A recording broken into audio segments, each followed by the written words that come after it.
said you just recently got engaged. Congrats. But I want to know, um, how do we gentlemen out here find someone to love? You know, it's the Yeah, main that's a struggle. huge question. Can you give me a little bit more, or do you want me just to riff on that? Okay. So let's say we're all 20 somethings here. We've all Mhm. been through a lot, and the world's confusing us a bit. It's like, okay, should I make the first move or should I make the lady make the first move? It's like I live in Los Angeles right now, so it's just a weird world. Yes. How am I? So how Okay, is one supposed to find love nowadays? I can go on that. Okay, two things, right? So I'm going to tell you one thing and then I'll go back to your original question. All right. As a So young first man, thing, I think the biggest thing that you can do if you're a guy and you want to attract a quality partner is to do your own work. And what I mean by that specifically is doing therapy, self-improvement, getting yourself straight, taking care of your body, right? Like, in kind of hippie places, it's like raising your vibration, right? Like I found that as men, we attract what we put out. So if you have low self-esteem, if you have depression, again, there's no judgment, right? If you're anxious, you're going to find people are going to attract to you that have that same vibration. If you're someone that drinks a lot or smokes a lot or has negative self-habits, like it's going to attract those same type of people. I think the first thing that a guy can do before we even talk about women, the first thing is work on yourself. Because if you are healthy and confident and stable, you're going to attract a woman that's healthy and confident and stable. And oftentimes we have to do a lot of work ourselves before we're even ready to attract a high quality partner. Okay. So okay, that's let's say one. we did that. Let's say I'm working Yes. out, I have a good job, life's good, I'm an optimistic, happy person, I don't have, you know, mental issues and stuff, but it's still freaking hard to Mhm. find a woman. It's Now still what? freaking hard. So here's the thing. Okay. So there's so much, right, with like the woke culture and all this stuff of like, men don't want to be predators, right? Especially the millennial generation. We've been told that like men are predators and our sexuality is dangerous. And I'll tell you, I'll be honest on the show, right? Like I think women say that, but they don't feel that, right? So essentially, like, right? So like what I found that women like, and I went through this in my own dating life. I actually did dating courses. I did a ton of online dating.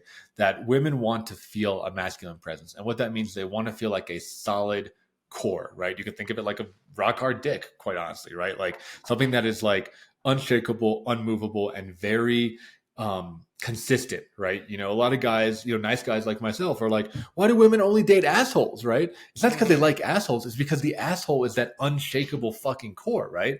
Like he's an asshole all the time, no matter what. And And there's he's also something the rock like hard dick, basically. rock hard dick, right? Just like raging fucking boner, right? And it's like, he like is unmovable and he's a solid masculine pillar, and that's what the women are attracted to. Even if he's an asshole, they're attracted more to that like consistency. I think a lot of nice guys, I'm not saying you are, I am saying I was, like we try to say the right thing, we try to do the right thing, sometimes we change what we believe, right? Like we get in situations where it's like, oh, whatever you want, right? And it's kind of like a limp dick, right? Like it's kind of like, it's like not attractive, right? And you'll see it with Yeah. with women. So in the dating culture, there's something called the shit test, right? So the shit test is when you say something to a woman, you say like, hey, here, let me walk it back. This is a common example. Okay, you're shopping with your new girlfriend. Okay, and she goes out and she says, hey, do you like the red dress or do you like the blue dress? Okay. And the nice guy answer, which is like the limp dick answer, is to say like, oh, honey, whatever dress you want, right? Bullshit, because she doesn't actually care about your opinion. She wants to know you, right? So what you say is you pick one. You say, hey, I like the red dress better. It looks really good, right? It really accentuates your figure. Pick something, right? Then she might do a shit test. She might say something like, well, I really like the blue dress.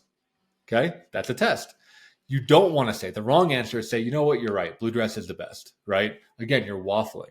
So what you want to say is something like, I hear that. I like the red dress better, but you get whatever you want, right? Like you still want to hold firm to who you are and have that consistency, right? And that goes across everything, is that women will constantly, because they're testing safety, right? They're going to test and they're going to check and they're going to be like, is this guy really who he says he is? Is this guy really this consistent person? Is this guy really someone I can trust? And, the dress example is basic, but it'll go down to your beliefs about the world, your views on family life, your, self-care and exercise habits, like whatever it is. Like they're constantly pinging for safety. And again, that's why I say do self-work first, but then really like uncompromisingly put yourself out there. And I find that's what women are really attracted to, is that kind of like solid, trustworthy core. I mean, Mark, it's like you're saying put yourself out there, but then you go on all these apps and, everyone's trying to find somebody and it's a shit show, like Mm-hmm. all the conversations are superficial. The girls outright, they're like, "Are you 6 feet tall?" No, I'm 5'10". Get out of here. You know what I mean? It's like, and it just seems like the expectations are so high versus what most dudes are, so I don't know. Is there even any hope for us anymore? I think there is hope, but I do think that apps have destroyed dating culture, right? I think like it creates false abundance, and it creates this idea that like, oh, the next best person, man or woman, is like one swipe away. And I think because it's also anonymous to some extent, right? Like, yeah, you can be rude, right? Like, and men and women are both rude, but you can be like, hey, you're short, get the fuck out of here, right? Like, that's, you wouldn't say that in real life, but because it's texting, you can do that. That being said, like, I think there is possibility in apps. I know California, LA specifically is really intense.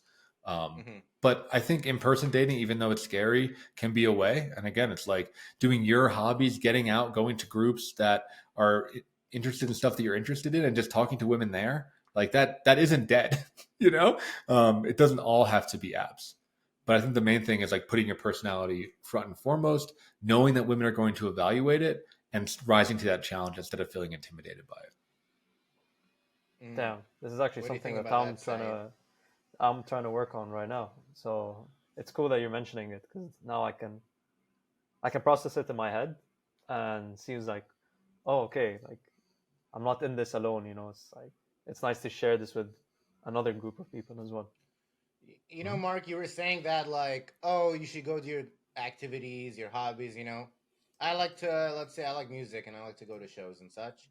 And my friends sometimes say when we go to shows, like, yeah, but I feel like I don't want to be aggressive and go talk to somebody because it's, now it's seen as crass nowadays. It's like I don't want to make someone feel uncomfortable. I don't, I don't want to be toxically masculine, whatever that is, right? So it just feels like in the real world we're trying our best, but it's failing. And then in the app world, it's also like an impossible task.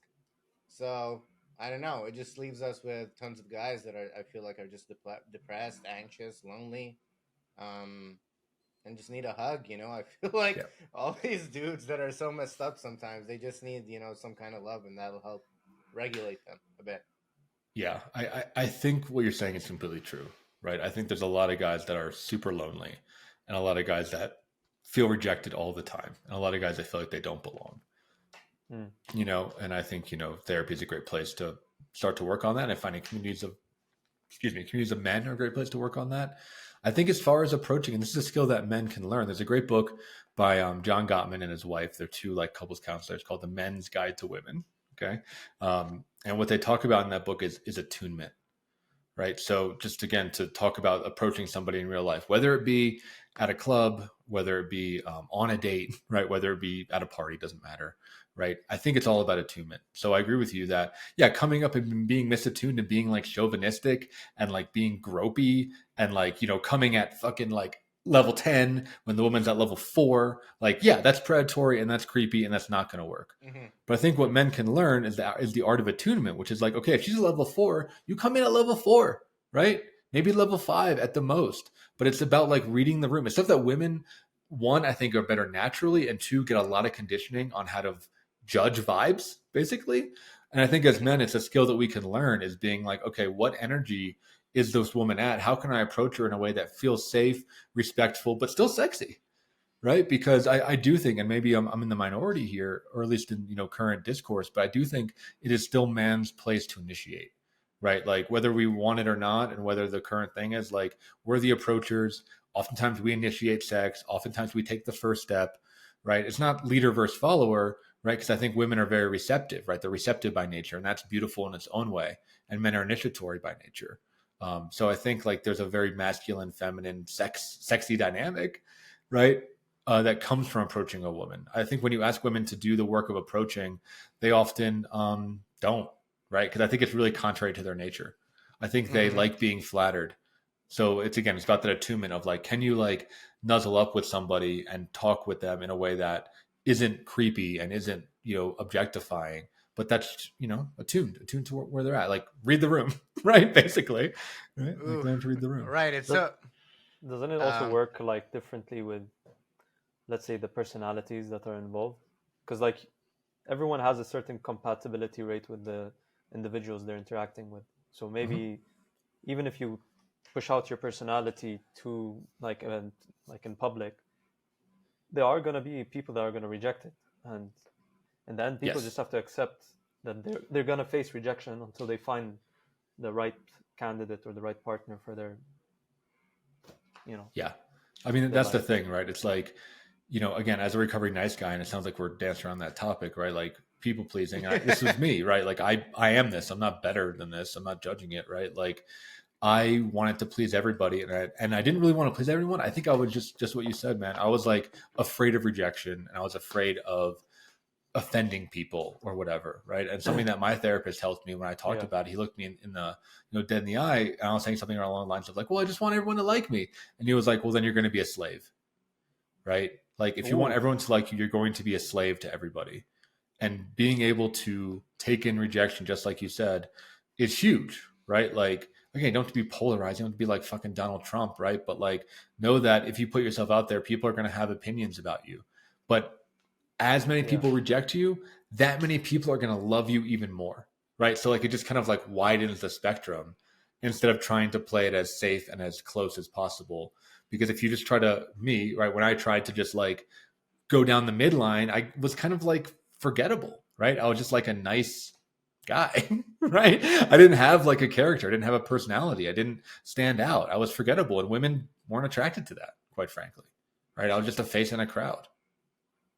Yeah, they want something interesting. Yeah. Like, they want to see something that is probably even inspirational in some senses. Mm-hmm. Totally. Yeah. Wow. I mean, I feel like COVID really eradicated all our social skills just a little bit, And, yes. And now I'm learning. This is why we're asking you all these things, so we can have some kind of rule book and guideline, to how to get back into the world and be like true men and be doing it the right way. Are you suggesting a handbook for dummies for online dating? Yeah, why not, Mark? Yeah, well, I mean, so I said, check out Men's Guide to Women. I think it's really, really good. There's another book called The Four Agreements, which is about kind of ways to live your life, promises you can make to yourself. Being honest, right? Trying hard, living honorably.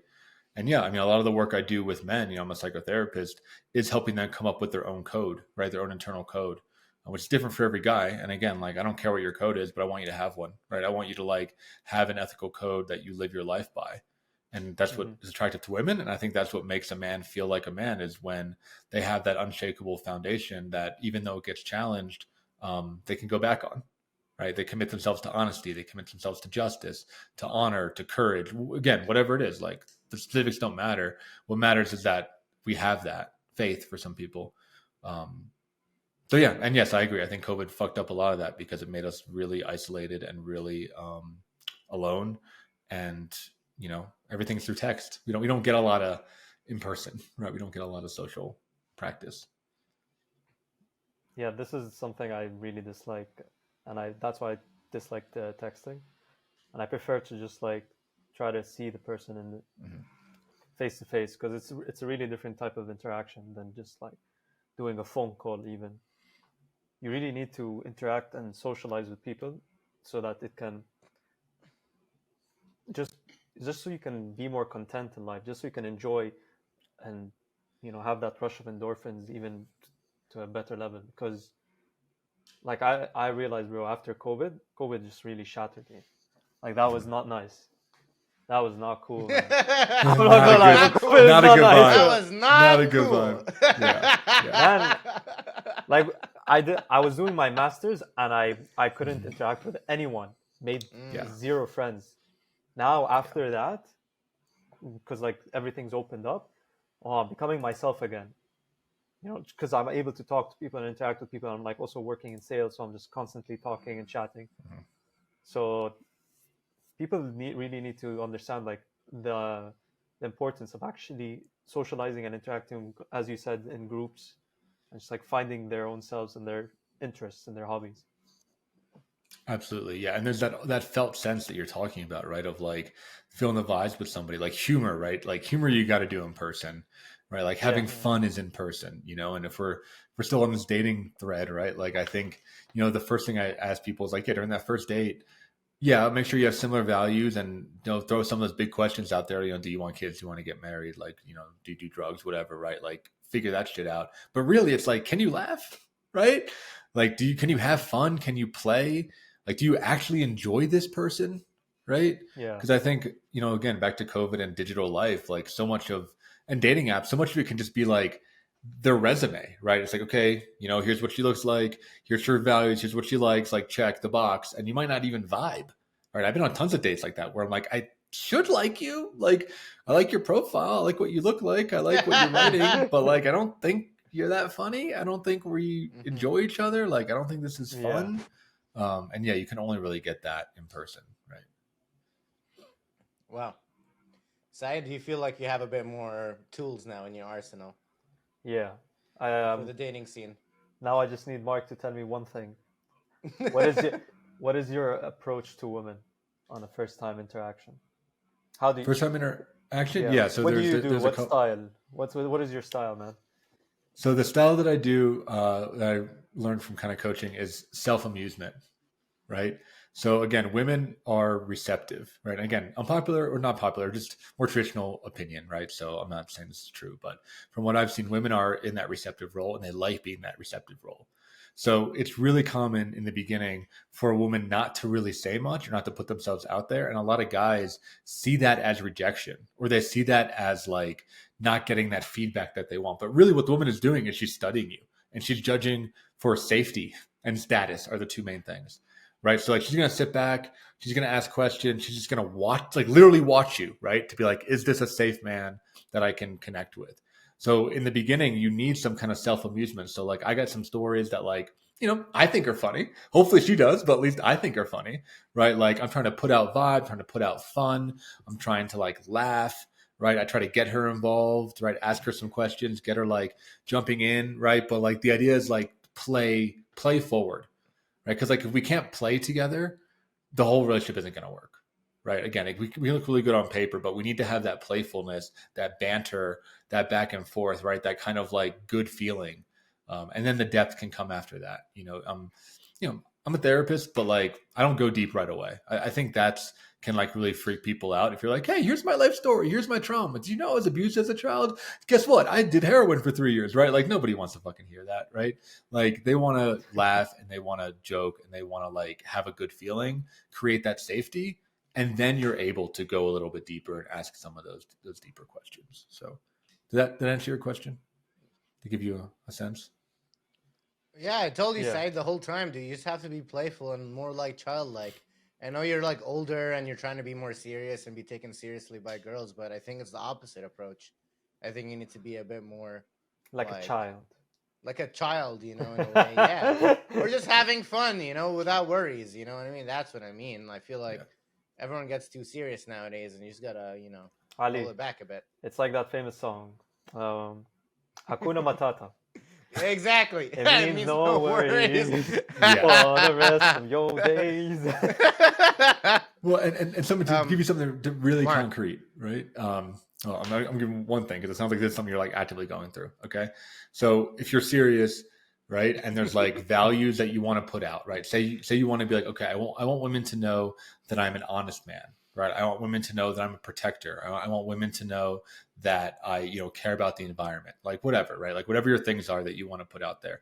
I would encourage you to sit down maybe with Ali or somebody and like make some stories, right? Like think about some stories. Wait, what's going on here? What's going on here? Wait, we're doing dating coaching. You guys, no. Dating. Bro, I'm good. I wasn't talking. Oh my god. A friend. Advice for a friend. No, it's not me. I'm good, man. I'm good. Thank you. Okay, Holy so shit. I'll say advice Carry on. advice for a friend, right? Is like think about the values that you want to put forward, right? And then come up with stories from your life that show those values, right? Again, it's like show, don't tell, because women and people in general connect through stories. So, if you want us to be like, look, I'm a protector, don't tell the woman, hey, I'm a protector, I'm going to protect you. That's like weird. But tell a story in which you were a protector, right? And those can be things to share on a first date that help let them know who you are, right? And let them know That's so smart. what they're getting into. Yeah. I love that tip. That's a great tip. Yeah, exactly. Sounds like a cover letter for when you apply to university. I mean, basically. Show, don't tell. Show, don't tell. Yeah, let them experience you. All right, Mark. So now there's tons of things that are giving me anxiety and giving me stress, giving me depression and loneliness. Either the culture, the woke culture, or let's say the economy, or just being uncertain about the future. All kinds of things, right? COVID, health, happiness, so much going on. Okay. So what I want to ask you is, if you were president of the United States, what would you do in order to make everyone's mental health stronger, and specifically, let's say, men's mental health stronger? Yeah, great. I mean, that's powerful. I think, I don't know if the president could do this, but I think I would try to reinstitute male community, right? Mm-hmm. So for a lot of human history, most of human history, and in most cultures that aren't American Western based, there have been male gathering places. Specifically, you think of male lodges. For a while, it was kind of held down by the church, but with religious change, we don't really have that institution anymore. I'd create places where guys can talk to each other without women, actually, right? And they can be real and they can be honest and they can start to connect and be in community. I find that, kind of what you're talking about, man. So many dudes are alone, right? The close male community they have is friends online, or maybe drinking buddies, bar friends, right? Or club friends. But there isn't this ongoing place to touch in, right? Something else I would add to, if I could switch American culture, is having male initiation. So I'm Jewish, we have the bar mitzvah, but look, man, you become a man at 13, right? I'm secular Jewish. So it's I don't really know what I was reading. I was reciting some, gibberish Hebrew. I wasn't connected to it. I did not feel like a man when I was 13, tell you right now. Right. And I'm one of the cultures that does it right. That has any kind of initiation. I would make sure that men have that through our culture, whether it be, like I said, vision fasting, or something like Outward Bound, or something a camp that guys go to, and they really think about, what does it mean to be a man, right? Now that you're moving into, call it college age, right? What does it mean to really level up and take on those responsibilities? I think those conversations are not being had. I wish that therapy was mandatory in college, right? You get 12 sessions, and then mandatory upon retirement, right? You get 12 sessions. So one is hey, what's your life going to be? And the other one is hey, what was your life? And the government could maybe provide that or something, right? But just those kind of rites of passage, I think, are really important. And I think a lot of guys specifically, I think we need that, because we need to prove that we're not a coward, right? I think a lot of men feel cowardly, and we need to do hard shit to prove to ourselves that we aren't cowards. And I think a lot of men need to learn how to talk to each other, because we are really good at staying surface level because of the way the culture is, right? I think we want to connect. I just think we don't have opportunities to do it. That's great. Wow. What do you think about that, Saeed? I don't have a response, to be honest. I'm currently listening to you guys. You're going off the vibe. No, it's so true, because so what was it for you, the male initiation? Or was it just recently, right now, that vision quest that you did? The vision quest thing I did, I think that was a formal one. But I think a lot of guys, me included, we do what's called kind of unofficial initiations, which essentially is, to put it bluntly, is doing dumb shit with no protection, right? I think a lot of guys, again, I have felt like a coward, right? Most young men feel like cowards, right?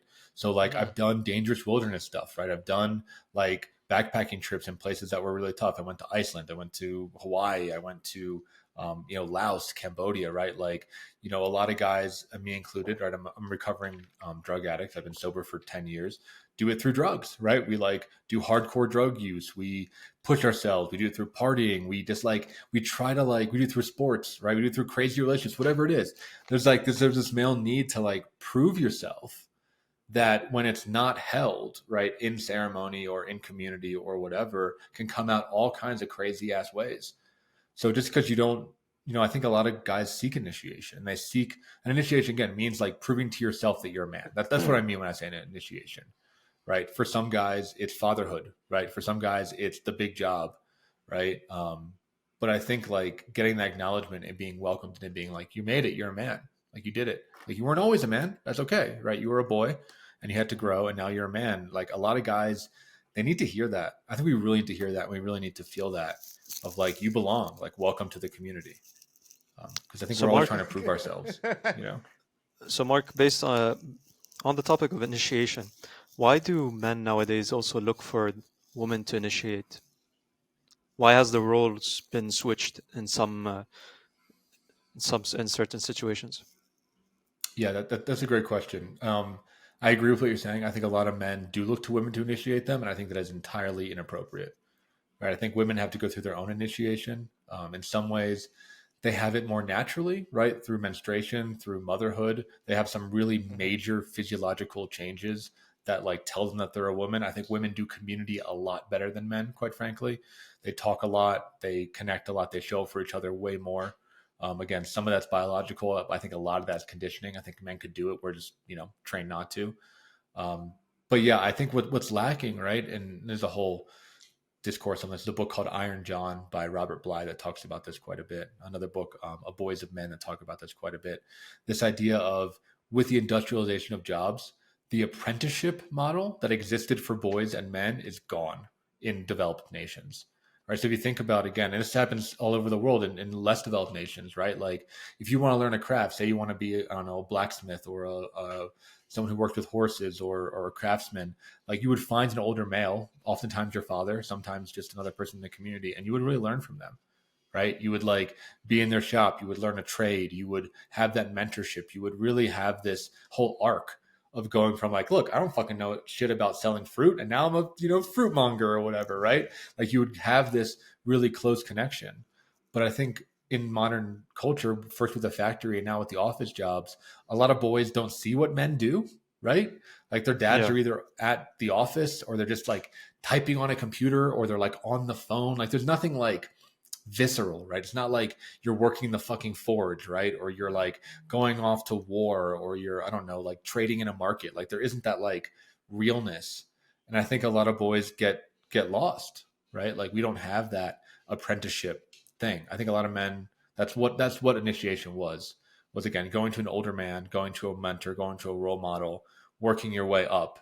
And then at some point, right, the role model is hey, you made it, right? Padawan to Jedi type thing, right? You made it. You're in it. You're one of us. Would you say that maybe? Yeah. Would you say that maybe technology has influenced also the role of mentorship? Maybe the mentors have been distracted by the screens that they're constantly using, and instead of giving that mentorship role that mentorship attention to their kids or whoever is in the community, now they're more distracted by their screens? Yeah, I think they're more distracted by their screens. I think organizations, specifically corporations, have gotten a lot bigger. So what I hear from a lot of guys is that their dad really showed up for their coworkers, but didn't show up for their kids, kind of thing. Yeah. So they are mentors, right? They're mentors and leaders in their jobs, but by the time they get home, they're tapped out or they're burnt out or they don't know how to do it in the personal world. So I think men like mentoring, right? I think as guys, we like passing on our knowledge. We like training other people. We like, creating more squad members or whatever, right? I think that's something really natural. I think that's, paternal love, right? Like fatherhood love. And the idea of how do you raise a child or a person with the masculine, right? There's there's maternal love, there's nurturing, and there's paternal love. We like being coaches, we like being leaders. But yeah, I think so much of it is misdirected. and focuses more on the technical aspect and not on the kind of, I'd say, like honor or ethical aspect of what it means to be a man, right? Mm-hmm. Like to be a good man is very different than just like being good at your job, right? Yeah. Mm-hmm. Yeah. It's all about balance, right, Ali? I would say it's all about balance. Speaking of balance, so how do you get past addiction? If you're addicted to something, it's off balance. Yeah. How do you get past that? I mean, there's a lot. So I say for me, right, being a drug addict, then I could talk about what I do for other people. For me, my addiction coming from like an emotionally neglectful household and physically abusive mother and a lot of self-hatred, right? So when I was growing up, I was really overweight. I was cripplingly shy. Like literally I could not buy something from a store, or like I couldn't do like a scripted interaction, right? I was like, shut the fuck down. And drugs were a way for me, one, to kind of break through that. So they worked for a while, right? I mean, I smoked a lot of weed, did a lot of psychedelics. Like it really opened me up in a lot of ways. I mean, MDMA was incredible for that. I really just like got through that, but also it was a way to continue self-hating myself. So for me, it culminated in overdose. I was an opiate user, so I overdosed. That scared me straight. I got into therapy, and I started the long process of getting sober. And what that was really getting underneath it, right? Like addiction is a symptom, right? Like it's a symptom of something deeper. For me, that symptom was of self-hatred and of loneliness, you know, and it wasn't until I started to address those things and make my life worth living that I wanted to be sober for it, you know, because when my life sucked, I was like, I might as well be high, right? Like if my life sucks, I don't have a girlfriend, I don't have friends, and I hate myself, like I might as well be high all the time. But now that I have a life that I love, you know, I want to show up for it. So I think for a lot of guys, I think for almost all addicts, there's often a trauma root, or there is like something underneath the addiction that needs to be addressed, that the addiction, again, worked for. Like it's self-medication, it works, but you got to take it away and then actually deal with the issue instead of covering it up. So that's you can ask me more questions, but that's like kind of overarching. But I was just trying to think because, like, we're all addicted to either drugs or screens or food or video games or all kinds of things. There's so many shopping, all kinds of things people are addicted to. Gambling. Coffee, bro. Right. Coffee. The biggest addiction. Everyone drinks coffee. Cigarettes. Right. For you, you were saying it was like an overdose that gave you that, okay, I can't go back. Well, you could have passed away in that overdose, you know, and that was a dangerous tipping point, right? So, you wouldn't recommend that. I would not recommend overdosing. No. Given the option, I would not recommend ODing. Yeah. You know, based on the stories that I've heard also from other people, whenever they have like this fear in their life, like that really shakes them to the core, it always turns them towards like a better life after. And it's a recurring pattern that I've been noticing. Like people just become much better after that. Do you think that's, for some people, that is what is necessary? For me, it was shit, man. I mean, like, I'm fucking hard-headed. Like, I needed like a big dose of reality, right? And like back to initiation, that's like a way to get that in a safer environment. But, you know, I talk about the overdose and we're laughing about it. But what the overdose was, like, yeah, like it was shitty, right? But what it was this pattern that I had of cowardice, right? Because, again, I was like a nerd, right? I like played Dungeons and Dragons, read comic books. Like, I did not do drugs literally until college. And then within 3 years, I OD'd. Okay. So, like, I want to give you that context. And the reason that happened is because when I was in environments where drugs were, I was so afraid of looking like a coward, looking like a pussy, that I would just say yes to everything. Right. So someone's like, oh, hey, you want to like have this line of cocaine? I'm like, yeah, sure. I do cocaine all the time. Like, no problem. I'm a fucking pro. Like, I'm going to do more than you. Right. Like, I would just do it. Right. It's like, oh, yeah, you want to try this freaking heroin? I'm like, for sure, dude. No problem. Right. Like, I like was so afraid of looking weak that I just kept saying yes, kept saying yes, kept saying yes, and kept escalating over and over again. So, yeah, the overdose scared me straight for sure. But it also highlighted that pattern. It was like, shit, man. Like, you think you're being tough, or I thought I was being tough, but really I was being even more cowardly because I was afraid to say no. Right? I was afraid to show weakness. And in that fear of showing weakness, I literally almost killed myself. right? So like, I think those rock bottom moments that we're talking about, like the moment itself is powerful, but they're often like the end point of a pattern, right? They're like a pattern that could have been stopped a long time ago, but it just like went fucking way too far, right? And it can often highlight that pattern and be like, yeah, wow, like I've been doing this for a long time, and you know, it finally crossed the line of whatever it is. That's insane. So, what would you tell somebody then? So that's your story. What would you tell someone right now who's addicted, let's say, to heroin, let's say? Yeah. I mean, with heroin and stuff like that's tough because it really does take a rock bottom. That drug is so nefarious. It's really, really bad. I think for people that may be more reachable, I mean, luckily I only used heroin like again for like 8 months, so I didn't have like a lot of the brain damage that comes with it, quite frankly. But I think if someone's in addiction, I would encourage them to like ask themselves deeply, like, what are you running from? You know, like, what are you avoiding? What would you be doing if you weren't high right now? If you weren't drunk right now, what would you be feeling? And that's the thing to start to look at, right? That's the thing to start to be really curious about, of what you're pushing away. And again, there's no judgment. Like I've been there. I help people through it all the time. Like it's actually really courageous to look that demon in the face and try to fucking slay it, right? I mean, that's the real hero's work. The hero doesn't get drunk. You know, the hero like mounts up, picks up the sword and shield and fucking fights the dragon, you know, and we all have our dragons. We all have our demons. So that's what I would say to somebody is like, get really curious about what you're pushing away. And yeah, look, it's fun sometimes and that's fine. Like I'm not a teetotaler, right? Like I'm cool if my friends use drugs and shit around me, but you know, when you're having fun and you know, when you're numbing out, right? Like it feels really, really different. So get curious about the numb out. Mm-hmm. Wow. Mark, I want to ask you about the phenomenon of the man child. We're talking about initiation.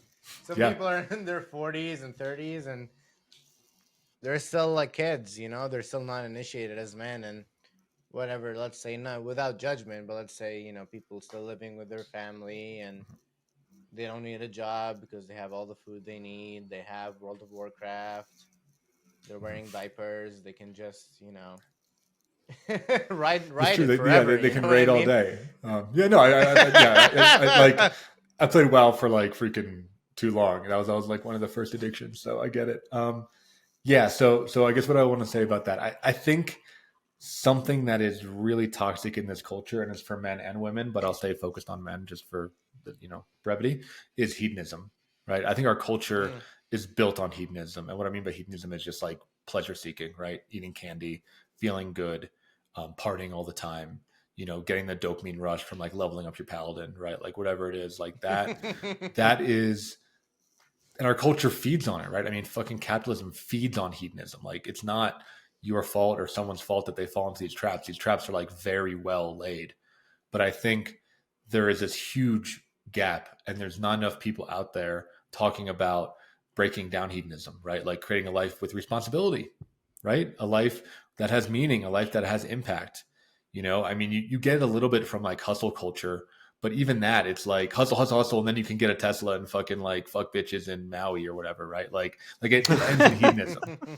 But when I go back to history, I like, you know, read like Marcus Aurelius, read Winston Churchill, read like some of the like great men in life. They talk a lot about responsibility and how powerful it can be to like drop pleasure and move towards power, quite frankly. You know, sorry, I cut you off, Saeed. No, it's all right. No, I would just wanted to ask, what do you think is a good law or maybe ethical code that an individual should adopt to avoid hedonism? I think something that they could do in the beginning, instead of dropping it, is actually taking on responsibility, right? So it's like, get a dog, right? Start volunteering somewhere. Commit to some sort of self-improvement challenge. Like maybe you're going to take cold showers. Maybe you're going to try to get to the gym. Maybe you're going to try to like pick up trash on your street. Like something that feels doable. I think taking on responsibility, tasting responsibility, and being like, okay, do I like this? Right. And I think most people do. It takes a little bit of time, but it's kind of like shifting from eating a diet of candy to eating like a full balanced meal, right? Like it takes longer to cook. It takes a little bit more skill, but it will nourish you. right? Yeah. I mean, I've had people, there's a lot of, we call them Peter Pans out here in Colorado instead of man children, right? But like, there's like Peter Pans that just want to party and never grow up, right? And a lot of them do a lot of cool outdoor sports. So I have guys be like, I'm like, hey, volunteer on a trail cleanup crew, right? Like you like being outside, you like exercising, you like nature, like spend a weekend and like clear a trail. You know, we need a lot of that out in Colorado. And those guys, that starts to like open up their mind. They're like, oh, wow, like I really made a difference here, right? And I got to have fun doing it. I mean, it's not just toil, right? But it's like, wow, I really, my life can mean something outside of just like getting my rocks off, you know? It's important to also enjoy work, like the concept of working itself, you know, like instead of just like thinking of what am I going to get from the end of this, you should also enjoy like the journey to getting this result. As in, you have to enjoy the pain of working hard, or like the whole feeling of it. Yeah. I think there's something to that, right? Like enjoying the process. And I think like the hardest thing I had to learn, or I don't know, one of them that I hear you talking about, man, is like, one is like enjoying hard things, because at the end of hard things, you have great impact, right? Easy things have little impact, hard things have bigger impact. Yeah. And the other one is like learning how to be bad at stuff, right? Like I was really bad at being bad at stuff, right? When I would encounter failure, I would want to hide, I'd want to quit, I'd want to push it away. But I think learning how to be good at being bad at stuff, learning how to be good at failure is so powerful, right? And for some people that can be at their job, or some people could be like, hey, try playing an instrument. Shit, if you never play an instrument, pick up a guitar, right? Learn how to paint. Like really practice being bad at stuff, because that will give you literally superpowers. Because for better or for worse, I think a lot of our generation just gives up way too easily, you know? So I think there's this idea of like pushing through failure and learning from failure that can be really powerful out there. Remember, Said, we all start out as white belts. Yeah, right? All right. I think I'm still at green. No, maybe a bit less. Mark, I want to learn more about you a bit now. So if somebody told me my therapist grew up with trauma and was a drug addict, that would make me think, oh, why would I seek their help for psychotherapy? Yeah, well, I mean, the first thing I'd be like, did that guy go to therapy? Right? And if he didn't, I definitely would not see like a drug addict therapist that's not in therapy. But I did do, you know, right. But I've done over 10 years of ongoing therapy through different modalities, you know, retreat settings, groups, individual, what have you. I guess if you want like my professional credentials, right? So like, you know, I went to undergrad at Carnegie Mellon University. I studied neuroscience. That was during the addiction, but I was a perfectionist nerd. So like I got A's, I got really good grades and did heroin. Right. And in some ways that like kept me fueled, right? Because growing up, right, in my family, the only thing not the only thing, but a main thing that was important was grades. Right. So I had this idea of, okay, if I get good grades, I can do whatever the fuck I want and you can't fucking stop me. Right. So I just took that to the extreme and I had this like double life, right? I was like doing good in school. And then every moment I had, I was like either doing drugs or taking psychedelics or trying to get laid. Like I was just like way off the rails. Because I was like, well, you know what? I'm doing my due diligence. And again, that's like a lack of initiation, right? I thought that like adulthood or manhood meant getting good grades, getting a good job. And like, okay, that's part of it. But there's also like being good to other people, having impact in community, being honest, right? Being impeccable with your word, right? Like having responsibility, all this shit we've been talking about. Like I didn't have any of that. I was just like, okay, checking the boxes. Now I get to go be a delinquent. So I did that, right? Had the overdose in college. A big part of my recovery process was mindfulness and Buddhism. So there was actually a woman who's since passed, Dr. Patricia Carpenter, who taught a class called Eastern and Western Approaches to Mind and Body. And it was one semester. She was tenured. She was like in her late 70s, right? And I saw her for office hours, right? Every single day, every single week for 2 years. Okay. Like I just kept meeting with her and she really was like a surrogate mother to me. I really do love her and loved her. And she saved my life in a lot of ways. And she introduced me to Buddhism. She introduced me to mindfulness. I worked with her to bring a Zen monk to come to the university and do sitting. And for me, right, like one, lying to myself, and two, getting high, meditation was the big thing, because it was like, sit down, shut up, be honest, and look at yourself in the face, right? Like no drugs, no nothing, just sit down and look inwards. So that was a really powerful medicine for me. So I did that. I ended up going to Naropa University, which is a Buddhist university out here in Colorado. So I kind of continued that. I did 3 years of intensive Buddhist training and retreat practice. And then I did a 3-year psychoanalytic program in New York, because I went really deep into the East. And then I was like, okay, I really want to go deep into Western thought. So I studied modern psychoanalysis in New York City. And yeah, now I work with dudes in Colorado. So I'm not just an addict. I also, know some shit. but no, I wasn't trying to, be offensive. I was just trying to play devil's advocate, or it's a podcast, be entertaining a little bit. Mm-hmm. Okay, so you've done so many kinds of therapies. You've been to the West, you've been to the East, the Zen, the monk, the psychoanalysis. Mm-hmm. What has worked the most for you in your life and helped the other people the most? Like, what's the true way to self-improve? I mean, I think it's a combination, right? I mean, I think as far as therapy, I think psychoanalysis is the answer, quite frankly. Like, it's basically, it's depth work, it's long-term work, it's slow work. But it's the idea of really like understanding how we became who we are, right? Like, I love that you said we're all born white belts, right? That's true. We're all born like blank slates. And then all this bullshit fucking comes on us, right?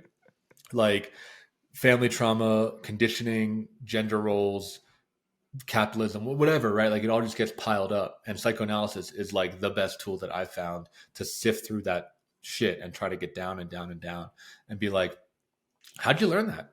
How'd you learn that about yourself? How do you know that's true? Is that you? Or is that really like your mom's voice? Is that really your dad's voice? Is that really like the voice of media? Like maybe you watched a movie when you were 6 and it fucking changed your life for the worst, right? Like that's psychoanalysis really does that. So I think that's the depth work. And I think the Buddhism, specifically meditation, is a good in the moment tool of like, what can you do every day that takes 20 minutes a day to start to like really look at those demons and really feel, right, to get embodied. I think psychoanalysis is super heady, right? And then Buddhism and meditation is super body. So you kind of have that combination of top down and bottom up that helps people to heal and to grow. And then the last thing is community, right? I think, obviously like my company is about making community of healthy men. But I think like for a lot of people, it's church faith-based community. For some people, it's community around hobbies. For some people, it's their family. But I think like you really can't do it alone. So having community is really, really healing, and being able not just to ask for help, but to be seen and to, again, have responsibility, have to show up, share childcare, I don't know, whatever it is, right? Like really feeling connected and feeling belonging is what I think a lot of men specifically really need. I feel like we often don't feel like we belong anywhere, Do you think that's one of the reasons why we like to create our own packs and our own communities, us as men? Yeah, I think it's a core human need, right? I think people want to feel like they matter. And the easiest way to feel like you matter is to belong, right? I mean, we're tribal creatures at the end of the day, right? Like humans are not solitary creatures, right? Monkeys are in gangs, right? Like they're not alone. So I think people try to create their stuff. And back to your question about technology, right? Is that I think like these apps and social media and online games or whatever, like create like an illusion that hooks our monkey mind of like, oh shit, I'm a fucking level 60 warlock. Like that's sick. Right. And I have all these online friends, but you're missing like the realness, right? Like it is community. And I don't want to discount that, but it's also like, it's not people that are going to come over and you're going to cook together, right? It's not someone who's going to take care of your kid. It's not someone who, if you're sick, is going to bring you soup, right? Like those are the communities I think people need. But with technology, you get like a facade version, right? You get like a trap that plugs into that, but doesn't go deep enough to really nourish people, right? Yeah, because you also, other than like stimulating the mind with these interactions, you also want to stimulate the body, even though it's just through like a hug or like a handshake, any gesture, physical sight as well. really does also make a difference for you. Big difference. Yeah, you want to stimulate the heart, you want to stimulate the spirit, right? Like, I don't know if you guys do any outdoor stuff, right? But like a common outdoor thing is like you go with your buddies, you do a backpacking trip, right? And like you have a great experience that's like mind, body, spirit, right? But afterwards, maybe you crack a beer, right? Or you're like sitting on a campfire. And those are some of the best feelings and best moments of my life, is like going through something hard, feeling like I belong, and then like really opening up with people afterwards. Right. I think you don't quite get that with online communities, like it doesn't have that full texture, right? That full ride of like working together, surviving together, and then connecting. Wow. Saeed, is there anything else you want to ask? We're wrapping up on time now. No, I'm done with my questions. It was very good. Thanks, Mark. Where can people find out more about you and your work and such? And yeah, happy to be on the show. The best way to find me is you can go to menstherapy.online. It's pretty simple. You can figure out what we do. We do men's therapy online. I also have a podcast called the Men's Therapy Podcast. You can probably guess what that's about. It's about men's therapy. So all my branding is super simple. So yeah, men's therapy, one word, .online. All right. Sounds good. That's great. Saeed, we have like 4 minutes, so maybe you can give us a bit of a reflection on this episode and sign us out now. My reflection on this episode, well, I'm pretty sure there's quite a few things I might have to rewatch just to like make sure I'm getting them spot on or not. Just understand a bit more of myself. And I've been doing therapy and I've been enjoying it. Highly recommended, as Mark has been talking about it. Go to therapy, yeah? It really makes a difference, Make sure, yeah? You see, yeah? You see. Go to therapy. Yeah. God damn it, people are dumb sometimes. Anyway, this has been a great podcast with Mark. Mark, thank you for coming on the show. And Thanks. We sign out with a salute to the camera. All right. Ciao. Out of here. Woo. We're done. Yeah, Mark.